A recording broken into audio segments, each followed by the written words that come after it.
Ini siap. Wahlul Ini siap. Dan kita mengharapkan pada masa-masa akan datang guna gambar ni. Tapi tak apa nak jelas lah, alhamdulillah. Ketidakkan tu ialah nak abang kata dah nikah dah. Yang baru nak abang tak nikah lagi. Ni gambar lama tapi apa suka guna semua gambar ni dalam internet, semua pakai guna gambar ni. Buat iklan pun gambar ni. Jadi saya ni macam tak ada gambar lain dah rupanya. Tapi tak apalah. Melawak. Baik, hadirin yang dirahmati Allah Subhanahu wa taala sekalian. Bila saya tengok tajuk yang akan kena pada mufti petang ni, nampak lebih kepada bab berkenaan dengan pemilihan apa semua sekali, bab wakalah. Dia lebih khusus berkenaan perkara tersebut. Jadi rasa elok untuk saya terangkan juga pada pagi ini permulaan hukum hakam secara umum berkaitan dengan korban. Kemudian kita akan bincangkan. Kalau ada soalan dan sebagainya,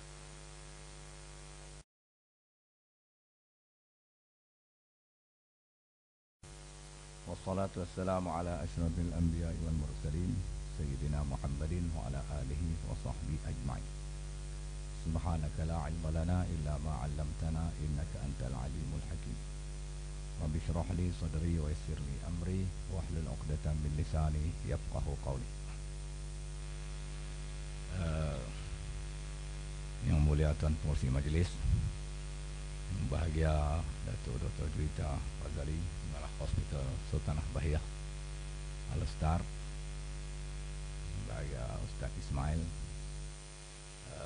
pegawai-pegawai dari Jabatan Kesihatan dan Hospital, seterusnya warga kesihatan dari seluruh pelosok negeri Kedah. Saya dipahamkan datang dari merata dalam negeri Kedah. Semoga semuanya dirahmati, diberkati oleh Allah Subhanahu wa taala. Alhamdulillah, kita bersyukur banyak-banyak kepada Allah Subhanahu wa taala. Dengan izinnya Allah taala pertemukan kita pada pagi ini dalam majlis ilmu. Mudah-mudahan majlis kita mendapat keberkatan dan kerahmatan daripada Allah Subhanahu wa taala. Ada setengah orang tuan-tuan, dia datang ke majlis ini kerana niatnya nak mendapatkan ilmu. Alhamdulillah, teruskan konsisten dengan matlamatnya itu. Ada setengah orang, tapi bukan tuan-tuan lah, dia kata daripada kita pergi kerja, kita ambil duit ni. Dia jenis juga tu. Kalau kerja teruk, lagi payah ambil kita duit ni. Daripada jamu makan. Ada setengah orang tu. Ada setengah orang kehadirannya di sini, dia kata susah mereka ni. Hai, tak pergi, mereka kata apa? Pergi tak syok. Pergi lah. Ada jenis aku tu. Dia macam-macam lah kehadiran orang ni. Mudah-mudahan tuan-tuan masuk kelompok yang pertama tadi. Saya sebenarnya bukanlah layak sangat nak cakap pada tuan-tuan dan puan, tapi Ustaz Ismail duk berhubung banyak kali ya. Saya pun naik pening. Kemudian saya dalam sehari dua ni, ada setengah orang tahu, setengah orang dia tak tahu. Sedang diuji oleh Allah Subhanahu wa taala. Orang yang mengikuti perkembangan saya dapat tahu lah. Kerana nama saya tiba-tiba meletup dalam surat khabar dan juga melalui laman-laman web. Ada setengah orang dia tahu lah. Sedangkan saya seorang yang tidak ada kena-mengena dengan yang mereka war-warkan itu. Semalam saya buat penafian penglibatan saya dalam pentas politik. Semua ini memburukkan dan mencemarkan nama baik saya lah. Saya mengharapkan saudara-saudara mendoakan kebaikan untuk saya untuk meneruskan perjuangan sebagai pendakwah. Sebab tuan-tuan, kita diserang begitu, tapi itulah ada resamnya Allah Subhanahu wa taala menguji kita. Maka kita bersabar menghadapi ujian tersebut.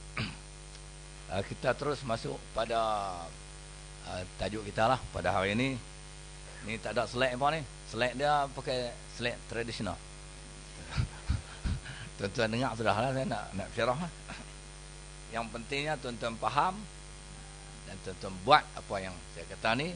Mudah-mudahan tuan-tuan buat dapat pahala, saya pun dapat pahala. Itulah untungnya orang yang menyampaikan kebaikan. Dia ajak orang buat benda yang baik, orang buat, maka dapat pahala. Macam pegawai perubatan pun serupa lah.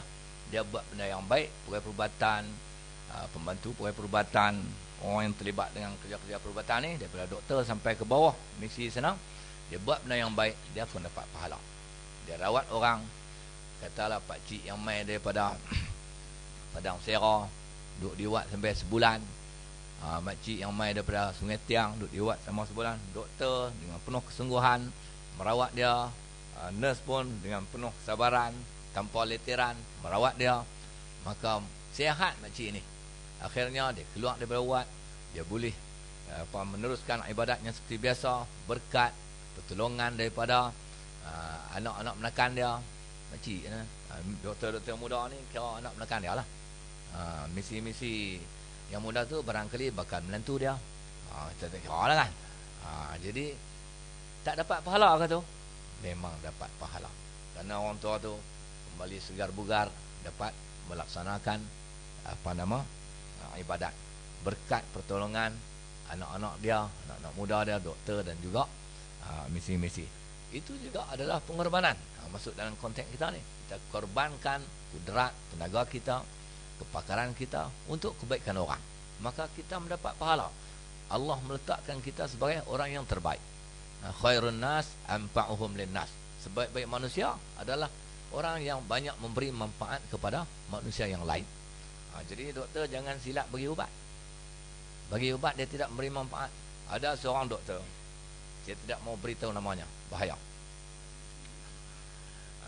Cerita ni masa saya bertugas di satu lokasi Nun di sana, tidak boleh beritahu di mana. Cerita ni berlaku hampir 20 tahun dulu. Saya menghadapi masalah pendengaran. Pendengaran tu mana bengang telinga, sakit telinga yang amat sangat. Sakit telinga yang amat sangat. Maka saya pun tak tahan duduk. Malam saya pun pergi ke klinik swasta. Pergi doktor tu kata apa? Ustaz, tak ada harapan sembuh. Allah, doktor ni jangan nak mampu yang aku. Kita bengang sakit telinga ni, tak ada harapan sembuh ustaz. Dia kena pasal apa? Rosak apa dia? Genggenang telinga. Habis ni sampai bila? Sampai mati. Tu dia. Saya ingat doktor ni baru kerja. Sampai mati. Dia tidak memberi pengharapan kepada pesakit dia sampai mati. Tapi baru kerja apa? Klinik swasta aja lama kan. Tidak ditawani buka klinik swasta. Lepas tu dia bagi ubat. Ni sejarah lah hidup saya ni. Doktor tu tidak ada di sini, sebab tu saya berani memberitahu. Saya kata bagilah ubat titik dalam telinga. Saya sakit tak? Oh tak boleh ustaz, menambahkan kesakitan. Dia suruh makan ubat. Tak apa. Balik 2 hari tak lega juga. Telinga tu sakit, nak buat kerja tak boleh. Saya pergi ke satu klinik lagi, doktor yang agak senior lah. Maka doktor tu pun cek telinga.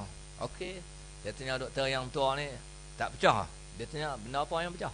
Genggenang telinga. Tak, okey. Lepas tu saya kata ni sebelum ni saya jumpa seorang doktor, dia tak pecah. Ni doktor India. You kira sama dia tak tahu mampu juga. Lebih kurang lah. Jadi ni cerita ni dia buka apa? Kita ni kalau macam orang doktor ni, dia kena bahasa dia kena indah sikit dengan pesakit. Dia tak boleh habaq direct menambahkan sakit orang. Dia kena main psycho sikit. Orang pakcik alhamdulillah pengharapan kepada dia, lebih kurang itu. Baik, jadi tuan-tuan dan puan ni sebenarnya banyak berkorban. Banyak berkorban untuk maslahat manusia umum. Tanpa hospital, manusia bertambah sakitlah, mencepatkan kematian. Begitulah lebih kurang. Baik. Kita nak masuk konsep korban dalam ibadat ni. Yang pengorbanan secara umum nanti di hujung ceramah saya sebut. Dalam Islam, korban ada 2. Korban ada 2. Yang pertama, korban yang terikat dengan masa. Korban yang terikat dengan masa, iaitu yang akan kita hadapi 8 hari lagi. Hari ini 2 Zulhijjah. Itu korban dalam bentuk penyembelihan. Dan istilah fiqh ada, dia panggil udhiyah. Bahasa Melayu dia panggil korban. Dan yang keduanya, korban yang tak terikat dengan masa. Dia tak terikat dengan masa, iaitu yang kita boleh lakukan sepanjang masa. di mana-mana dan bila-bila masa. Korban yang tak terikat dengan masa, macam tuan-tuan terlibat itulah. Yang sanggup berkorban macam nurse-nurse kita ni, kan dia pakai sistem shift.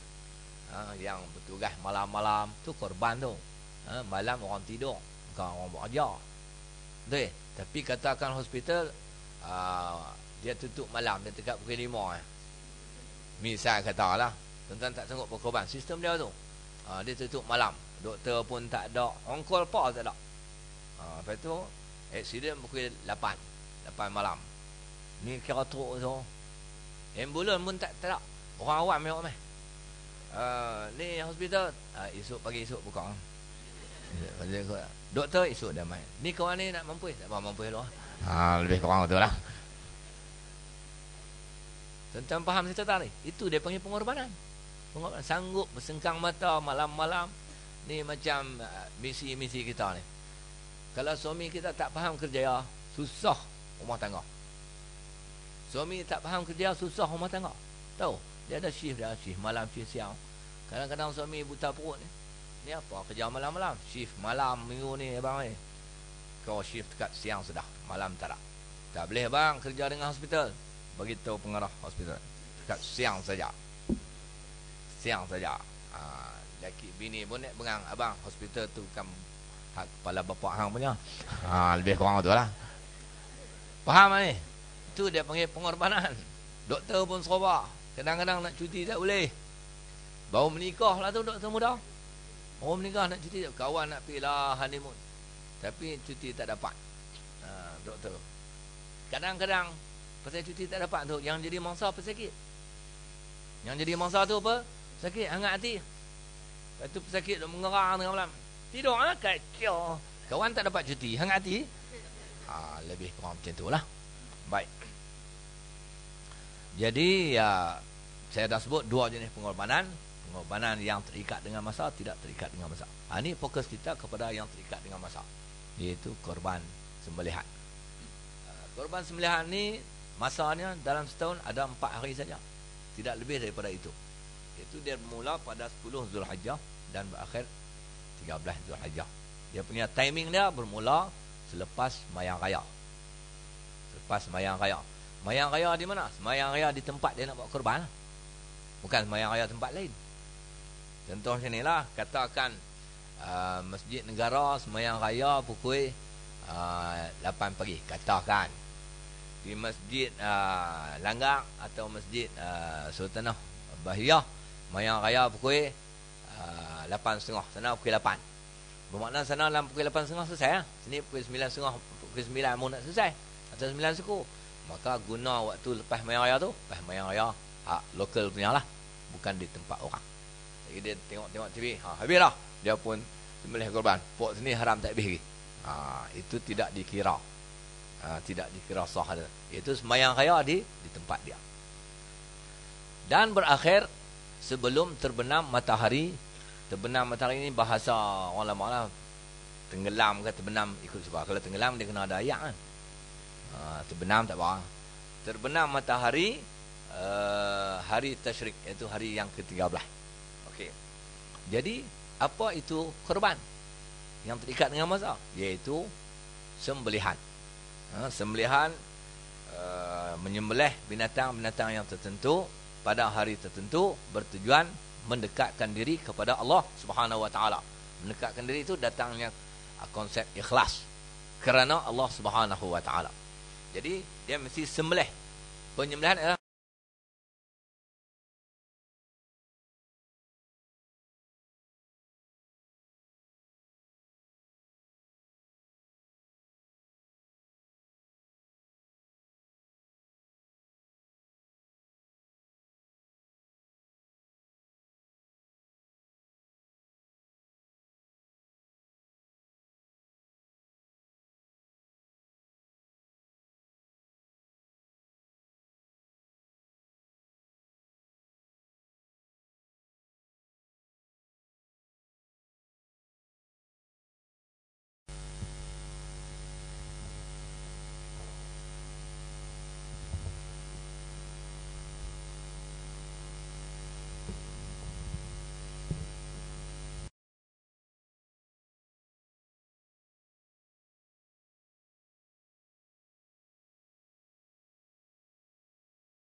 tuan-tuan dan puan-puan yang dirahmati nazar. Yang kedua, jadi wajib bila kita menentukan binatang tu nak buat korban. Tu saya beri perhatian pada tuan-tuan, peringat. Kerana korban wajib ni kita tak boleh makan. Haram makan daging korban wajib ni. Tidak boleh makan. Haram makan daging korban wajib. Siapa yang haram makan? Iaitu orang yang buat korban dan tanggungan dia. Orang yang buat korban dan tanggungan dia. Maka haram makan. Dia buat korban, bini dia tak boleh makan, dia anak-anak dia tak boleh makan. Kalau dia belah pak dia tak boleh makan. Tapi kalau pak dia tak belah pak dia, main rumah dia ya. Pak dia boleh makan. Kadang-kadang pak dia pun taif juga, dia belah mak pak dia, anak-anak dia, semua tak boleh makan. Tiba-tiba hari korban, pak mentua dia mai. Pak mentua dia boleh makan. Pak mentua dia boleh makan. Halil semua tak boleh makan. Dia tanya pak mentua dia, kenapa bapak makan? Aku hang tak belah.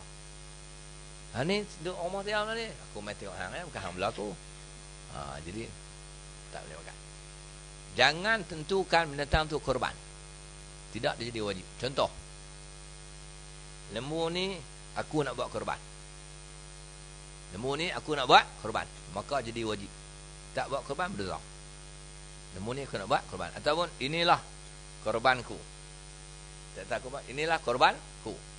Ataupun lembu ni aku jadikan dia sebagai korban. Itu adalah wajib. Untuk mengelak diri daripada jadi wajib ni, untuk mengelak diri daripada wajib, cara nak kata macam ni. Ini saya bagi ilmu pada tuan-tuan. Kalau orang tanya kita, lembu ni yang nak buat apa? Lembu ni yang nak buat apa? InsyaAllah nak buat korban. Perkataan insyaAllah itu telah mengecualikan wajib, dengan sendirinya menjadi sunat. InsyaAllah nak buat korban. Kalau tak mau kata insyaAllah, ni cakap bahasa kampung. Lembu ni yang nak buat apa? Cadang-cadang tu nak buat korban lah. Cadang-cadang. Tak tahu lagi, betul tak? Cadang-cadang tu nak buat korban. Kalau orang tanya lembu ni nak buat korban kah? Hang nak tahu, tengok pada hari kejadian. Jawab. Hang nak tahu, tengok pada hari kejadian. Kum tak tahu ni, maka dia tak jadi wajib. Dia tak jadi wajib. Lembu ni nak buat korban kah? Tengok keadaan. Jadi boleh tak kita kata macam tu? Boleh. Yang kata mulut berkata korban apa? Lembu ni nak buat apa? Korban. Kita telah mewajibkan buat korban, maka kita tak boleh makan daging. Tak boleh makan daging. Kalau lembu tu hilang, wajib cari ganti. Wajib cari ganti untuk buat korban. Habis. Ustaz Ismail, ada sesi soal jawab? Ada sesi soal jawab tak? Kalau ada sesi soal jawab, kita reserve sikit masa. Ni nak kena berhenti pukul 10 kan? Ada lagi setengah jam. Tak apalah. Kemudian tuan-tuan dan puan-puan yang dirahmati Allah, tu hukum. Saya dah selesai dah hukum. Kemudian korban ni sebenarnya adalah lanjutan daripada pengorbanan Nabi Ismail alaihissalam, dan lanjutan daripada pengorbanan Nabi Adam alaihissalam. Mula-mula Nabi Adam, anak-anak dia korban. Nak korban sebab mereka ni berebut perempuan. Rupanya orang Kedah panggil berebut tina. Lama dah mula, bukan dia tidak bermula di Jalan Langak. Orang berebut tina ni tidak mula di Jalan Langak. Dia mula di kalangan anak cucu tu Adam. Sebab apa? Kan tu Adam dia duduk dengan Hawa dalam syurga, tak beranak. Mereka mula melahirkan zuriat ni bila Allah Ta'ala hantar ke dunia. Sebab ahli syurga Allah Ta'ala mandulkan semua, tak beranak. Sebab syurga ni tempat seronok-seronok. Kalau beranak tak syok. Saya kira nak demam lah, letih. Dalam syurga mana boleh begitu. Dia tempat seronok-seronok. Kalau duduk dalam syurga duduk beranak, dia tengah syok kata, abang nak demam lah. Lepas tu nak kena pergi hospital. Hospital tak ada di syurga. Doktor pun tak ada di syurga. Jadi proses kelahiran bermula di dunia. Setelah Adam dan Hawa dicampakkan ke dunia kerana mereka langgar sikit lah tentang larang Allah Subhanahu Wa Taala. Mereka cerita, maka beranaklah Hawa ni. Beranak. Tiap-tiap kali beranak, dia keluar sepasang. Hawa dia beranak, keluar sepasang. Dia tak macam kita. Kita ada yang keluar kembang, ada yang keluar seorang, ada yang keluar sekerat. Kita ni keluar sekerat apa dah? Tahu tak? Keluar. Semua serba sekerat lah. Tangan sebelah, kaki sebelah. Mujuk kepala tak sebelah. Tidak kalau dia jadi ikan sebelah. Lebih kurang tu lah. Jadi keluar dua. Hawa pula dia beranak, sekali keluar tu sepasang. Dia tak keluar lelaki-lelaki atau perempuan saja. keluar laki-laki perempuan, laki-laki perempuan. Beranak tu. Setiap kali beranak kembar. Tak macam kita. Kita kalau setiap kali beranak kembar letih. Beranak 2. Itu betul beranak 2. 3 tahun 6. 5 tahun 10. 5 tahun 10, 6 tahun 10. Lebih kurang tu lah. Tujuannya untuk mempercepatkan pembiakan manusia. Manusia belum ada di muka bumi. Maka ringkas cerita, 2 pasang kembar ni nak bagi biak lagi, dia kena berkahwin. Dia tak boleh buat apa hubungan seks tanpa berkahwin sebab syariat Allah Subhanahu Wa Taala. Kalau buat hubungan seks tanpa berkahwin, samalah kita dengan kak roh lembu. Lebih kurang tu lah. Buat hubungan seks tanpa berkahwin sama kak roh bawah lembu. Okey, baik. Maka Allah Taala bagi tahu Adam, suruh mengawinkan anak-anak Adam ni. Maka pasangan kembar yang pertama Qabil dan Iqlimah. Iqlimah ni perempuan. Qabil dan Iqlimah. Iqlimah ni dia cantik. Iqlimah ni cantik, segak. Orang Kedah kata segak nak mampu. Segak nak mampu itu mana segak yang kerah putih-putih ya. Segak. Pasangan Habil pula Huduh piang. Nama dia Wadi'ah. Jadi kalau buah nama anak Wadi'ah, Huduh. Bahasa Arab kalau buah anak nama Wadi'ah, Huduh. Kalau nama Iqlimah, segak.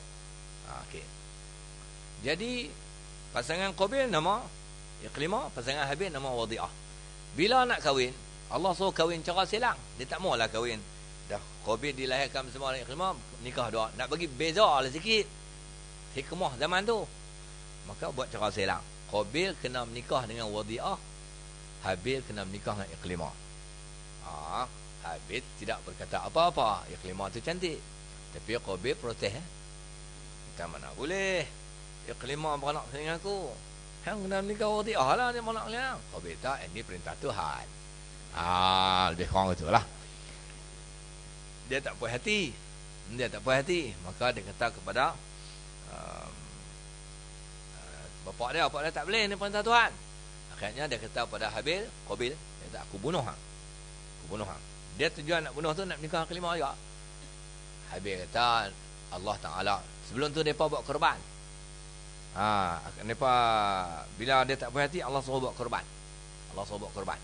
Korban siapa diterima oleh Allah, maka orang tu boleh menikah Iqlimah. Maka Adam suruh anak-anak dia buat korban. Korban yang mudah saja itu mempersembahkan hasil usaha mereka. Mempersembahkan hasil usaha mereka, aktiviti harian mereka. Dipersembahkan di atas sebuah puncak bukit. Allah bagi isyarat kalau api datang dari langit menyambar mana-mana korban, maka korban itu diterima oleh Allah. Orang tu yang layak nikah dengan Iqlimah. Maka Qabil dia seorang yang peladang. Dia seorang peladang. Dia mengusahakan tanaman bijirin, gandum. Habil pula seorang penternak. Dia menternak binatang. Ada 2 tu, tak ada seorang lagi. Dan tidak mungkin seorang nelayan. Peladang, penternak dan nelayan. Lebih kurang tu. Tapi dia tak ada 2 lah. Okay. Maka Qabil mempersembahkan gandum-gandum yang busuk-busuk. Dia tak mau lah. Ni bukan second class ni, bukan dah. Ni mungkin reject punya gandum lah. Bukan kata orang tak mau makan, mungkin binatang tak makan. Dia semua tu gandum. Habil pula mempersembahkan seekor kibas yang gemuk, gedempol. Lagi banyak lah. Lagi lebat bulunya, hitam matanya, mengelit tanduknya, berkilat kukunya, menegak ekornya. Lebih kurang tu lah. Lagi bagi handsome rupanya. Handsome rupa cara kibas dia semua itu. Maka duk tunggu 3 anak saya begitu, api datang menyambar kibas. Maka signalnya mudah saja. Persembahan Habil diterima oleh Allah sebab dia ikhlas. Dia bagi hak elok-elok. Sini mesej pada kita, kalau kita buat korban, buat elok-elok. Kita tak boleh buat lebih-lebih kurang supaya dapat pahala. Kita jangan buat korban sekedar melepaskan batuk di tangga. Jangan sekedar melepaskan batuk di tangga. Habis. Sejarah tuan-tuan, Kibas tu hak diterima Allah Ta'ala simpan. Sama langit, jangan tanya simpan mana. Tak di Jabatan Veterina. Tu saya tak tahu. Simpan sejarah cerita. Kibas tu dia bawa mai pada zaman Nabi Ibrahim menyembelih anak dia. Masa sembelih anak tu kan Allah Ta'ala ganti dengan kibas. Kibas tu kibas habis dulu. Simpan bagi masa tu. Jadi dia ada kaitan korban zaman Habil Qabil tu dengan korban Nabi Ibrahim AS, dan dia ada kaitan dengan korban yang umat Nabi Muhammad sallallahu alaihi wasallam lakukan. Kibas tu lama punya simpan. Mai bagi pada hari Nabi Ibrahim menyembelih Nabi Ismail, maka Allah gantikan dengan kibas. Itu sejarah pengorbanan. Lepas tu terkorban pula. Lepas dah korban diterima, akhirnya orang yang diterima korban terkorban. Sebab dia Habil. Sebab Qabil bunuh. Dia tak puas hati. Dia bunuh Habil. Maka Habil telah mengadakan korban dan terkorban. Itu cerita dia. Korban dan pengorbanan. Dia bunuh. Sebab apa? Dia tak puas hati. Bila dia bunuh, itulah pembunuhan yang pertama di atas muka bumi. Mana ada orang kena bunuh? Pembunuhan yang pertama di atas muka bumi. Pergi bunuh jadi penin. Jadi penin. Nak pergi hospital, dia tak ada. Tak tahu nak buat apa kat kawan adik dah. Qabil. Qabil tengok Habil tak boleh buat apa. Habil mati lah. Dia bunuh. Lama-lama Allah Ta'ala hantar 2 ekor burung gagak. Burung gagak warna apa? Warna apa? Merun. Mana ada merun. Burung gagak warna hitam. Hantar 2 ekor burung gagak datang bergaduh depan Qabil yang duduk tengah menengung ni. Tak tahu nak buat apa. Adik dia ada bunuh lah. Burung gagak pun bergaduh burung kelip patuk paruh ni kan patuk lama-lama mati sekok. Bila mati sekok, Qabil pun tengok. Dia pun kata hak mati itu Habil lah. Hak hidup tu aku. Tuhan buat bandingan. Tengok. Allah Ta'ala hantar binatang ajak manusia. Tahu? Allah Ta'ala hantar binatang ajak manusia. Hak mati itu macam Habil lah. Burung. Hak hidup tu macam aku. Jahat hak hidup tu. Dia bunuh kawan dia. Jahat aku. Bunuh adik aku. Dia kawan tu. Lepas tu dia mendengung lagi. Sebabnya burung tu nak bawah. Dia tengok burung tu menguis-nguis atau mencakak tanah. Cakak buat lubang. Dia buat lubang dengan menggunakan kakinya lah. Sebab zaman tu pekho tak ada lagi. Kan? Belum ada lagi. Cakak buat lubang. Qabil duduk tengok. Tengok. Lepas tu lubang dah dalam. Maka burung yang hidup tadi tarik kawan dia hak mati dia ni masuk dalam lubang. Lepas tu dia kuis mula tanah timbul. Orang panggil pengebumian. Maka Qabil dapat pelajaran daripada burung. Dia tahu burung natang. Dia tahu juga cara nak buat kawan dia mati. Aku bodoh. Allah hantar burung ajak Qabil macam mana cara nak mengebumikan saudaranya. Maka dia pun tiru saya burung. Dia pun kuat lubang. Dia tarik Habil. Dia pun timbul. Tuan-tuan yang tanya, tidak disemayang banyak kah? Tidak semayang banyak kah? Semayang apa syariat? Semayang pun tak tahu lagi. Mandi? Dah. Semayang pun tak, mandi je lah. Kamu tu. Jadi mesej dia nak bawa. Manusia ni kadang-kadang binatang yang ajak dia. Kita ni kadang-kadang binatang yang ajak kita. Betul? Tapi kadang-kadang kita ajak binatang. Tapi ajak binatang pun ajak boleh ajak lah. Kadang-kadang ajak mendatang ambil lebih dah ajak lah. Katuk kucing ikan temenung seekor ni makan. Katuk ambil duduk tu. Tak padan padan. Ajak betul-betul padan sudah lah. Ada orang hospital ni aktiviti lapang apa balik. Ni dresser ni pembantu balik buat apa? Belah burung. Burung pula. Jangan nak beritahu saya. Ada setengah orang dia belah burung dia ajak. Burung tiung. Ajak cakap. Buang masa. Hampir baca Quran dapat dah.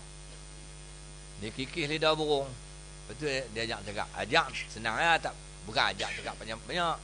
Orang kata good morning lah. Dia kikis lidah burung. Dia kata good morning. Good morning. Burung mana kata cakap macam lidah Melayu. Lidah orang. Tapi dia tiru sikit-sikit lah. Dia kikis lidah burung. Dia ajak 4-5 kali. Burung tu kata. Dia kata good morning. Burung tak kata good. Dia kata morning. Dia kata good morning. Burung pling. Dia orang tu lah. Morning. Bling. Boleh lah, dia tak tahu tu boleh lah. Dia ajak burung. Lepas tu, bling, bling. Lama-lama burung pun, bling, bling. Lepas tu dia tunjuk orang. Isyarat ke burung. Kalau ada orang mai, kata good morning. Buat isyarat. Ada orang mai, good morning. Dia pun. Burung tengok dah. Bling. Okey lah. Dia faham lah. Dia pun cakap, morning. Dia, orang bodoh. Cakap burung. Nampak tu bodoh. Cakap burung. Lepas tu tak apa. Burung pun dia ram. Dia ram. Siapa main? Morning. Morning. Malam pun morning. Tak kira. Tak apa lah. Dia tak penting kan. Yang penting burung tu menyapa kedatangan orang. Morning. Morning. Lepas tu dia pun. Masa dia ajak burung tu. Dia tak ubat Islamik sikit. Mayang pun tinggal. Dia mayang minggu sekali. Main Jumaat lah. Tu dia pun nak rajin pergi. Dia ceriung ustaz pun nak main mengajak dia. Dia pun buat Islamik sikit. Balik ubah pula pasal burung. Ubah pula pasal burung. Tak boleh jadi. Good morning ni. Tak Islamik. Dia ajak burung bagi salam pula. Lagi ke mai? Ajak burung bagi salam. Assalamualaikum. Burung pening. Jangan tak mau lah. Assalamualaikum. Burung kum. Waalaikumsalam. Dia jawab. Assalamualaikum. Kum. Lama-lama bunyi kum pun tak apa dah. Assalamualaikum. Burung kum. Waalaikum. Lebih kurang tu lah. Dia pun lega. Dia tunjuk isyarat kat burung. Ada orang mai bagi salam. Burung pun angguk. Lepas tu dia balik. Apa burung bagi salam? Assalamualaikum. Dia pun jawab. Waalaikumsalam. Punya bingung. Jawab salam kat burung. Dia nak pergi kerja di hospital. Nak keluar. Burung. Assalamualaikum. Dia waalaikumsalam. Mantap lah. Pasal dia pesan lah kat burung. Tunjuk berapa orang. Jumpa. Bagi salam. Siapa mai semua burung bagi salam. Assalamualaikum. Hari itu Hindu pergi rumah dah. Cari besi buruk. Tengok Hindu. Burung. Assalamualaikum. Dia tengok tak tunjuk Allah. Silap bagi salam kat Hindu. Lalu dia pun ajak burung balik. Dia ambil Hindu tu. Vanakkam. Dia ajak tu. Vanakkam. Pasal kulit gelap. Vanakkam. Dia abang kat Hindu lah. Nampak kulit macam ni. Vanakkam. Lepas tu Hindu tu nak balik dia si buruk. Burung pun Vanakkam. Hindu kata dia punya burung pandai tau. Vanakkam. Tak apa. Main minggu depan pak mentua dia main rumah.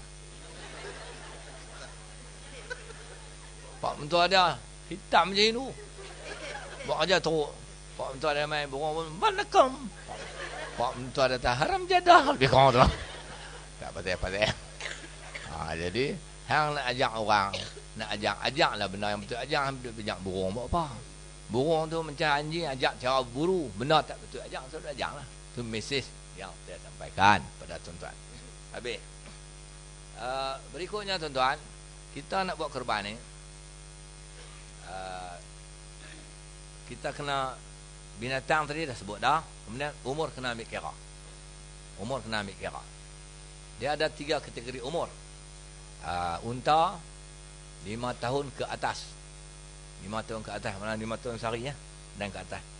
5 tahun sehari pun tak boleh. Tak apa. 5 tahun 2 bulan tak apa. 5 tahun 4 bulan tak apa. 12 tahun sebulan tak apa. 5 tahun ke atas. Unta. Lembu kerbau 2 tahun ke atas. 2 tahun ke atas. 2 tahun sehari dan ke atas. Kambing 2 tahun ke atas ya. Kambing gurun. Tahu tak kambing gurun? Kambing yang dibeli di pekan gurun. 2 tahun ke atas. Dan biri-biri atau kibash 1 tahun ke atas. 1 tahun ke atas itu umur binatang. Jadi tuan-tuan kena pastikan binatang sembelihan kita ni cukup umur. Kalau tak cukup umur, tidak sah korban yang kita lakukan dan tak dapat pahala. Cuma boleh makan itu lah. Boleh makan tu. Itu umur. Tapi kalau binatang tu berkahwin. Kalau binatang tu berkahwin, umur dia macam mana? Ni cara dia.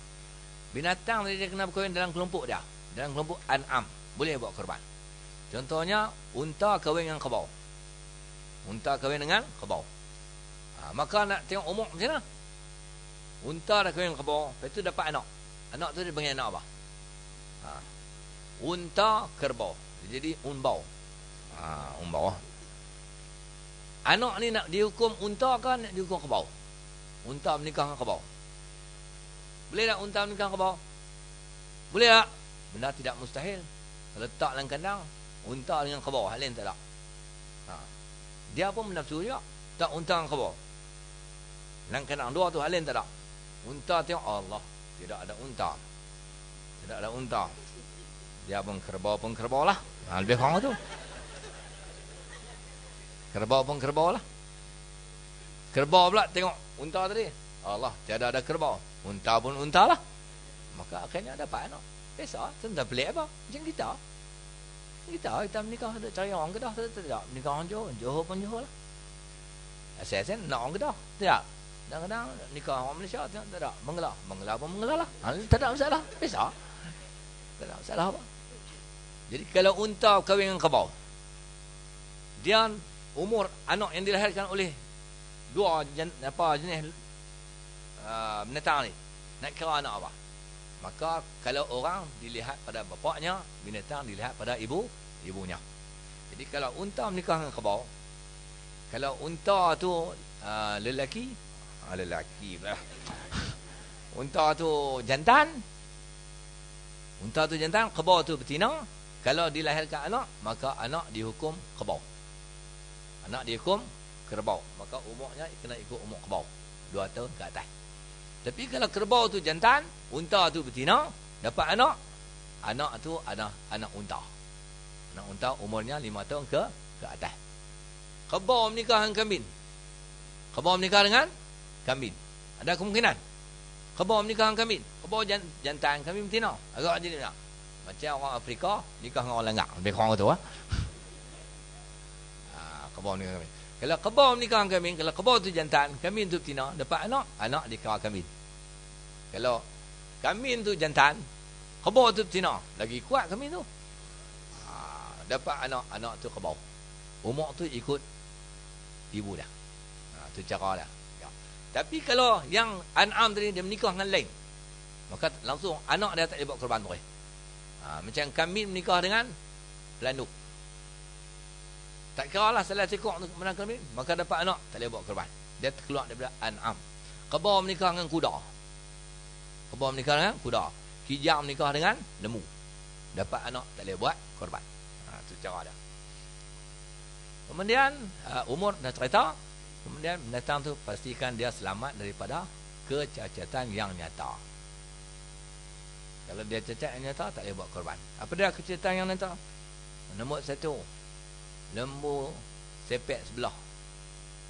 Mata dia kelabu sebelah. Bukan kelabu lah sepet, mata dia buta sebelah lagi nampak lah. Maka tak boleh buat korban. Atau buta terus, tak boleh buat korban. Sebab apa? Buta ni boleh mengurangkan daging.